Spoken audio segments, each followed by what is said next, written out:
Today, we're starting our journey to Japanese writing by learning hiragana. Hiragana is the foundation of the entire language, and it is often the first writing system Japanese children and language learners master. So, there are 46 basic characters of hiragana, and we will tackle about it later. Hiragana is one of the three writing systems used in Japanese, and unlike kanji, which have meanings, hiragana represents sounds. So, everything in hiragana starts with 5 basic vowel sounds, which is the a, I, U, E, O. So, these vowels appears in many Japanese words and you'll hear them everywhere. So repeat after me. A, I, U, E, O. So, A as in father, I as in machine, U like U in food, E like O like in open. Hiragana is arranged in a chart called Gojun or the 50 sounds.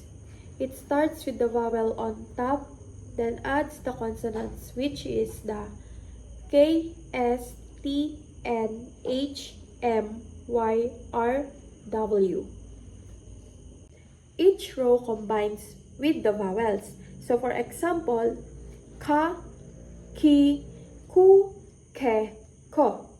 These patterns repeats across the chart, making it easier to memorize.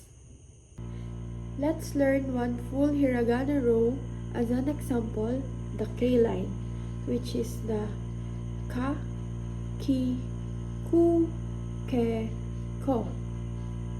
Let's watch a video on how to write the ka, ki, ku, ke, ko, and pay attention to the curves and stroke because each character has its own specific stroke order, and writing it correctly will help you remember it better. Ka, ka,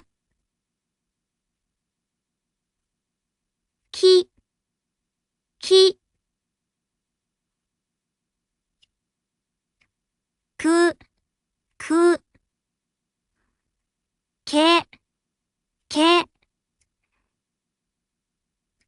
ko, ko. So that's how you properly write the ka, ki, ku, ke, ko. To get good at hiragana, write each character slowly and repeatedly, and use green paper to keep your characters balanced. Try saying each sound aloud as you write because it helps you connect your brain to the shape and sound of the character. Today, we learned what hiragana is, how it's organized, and how to read and write basic characters. So in the next lesson, we'll explore more hiragana rows. So see you in the next lesson.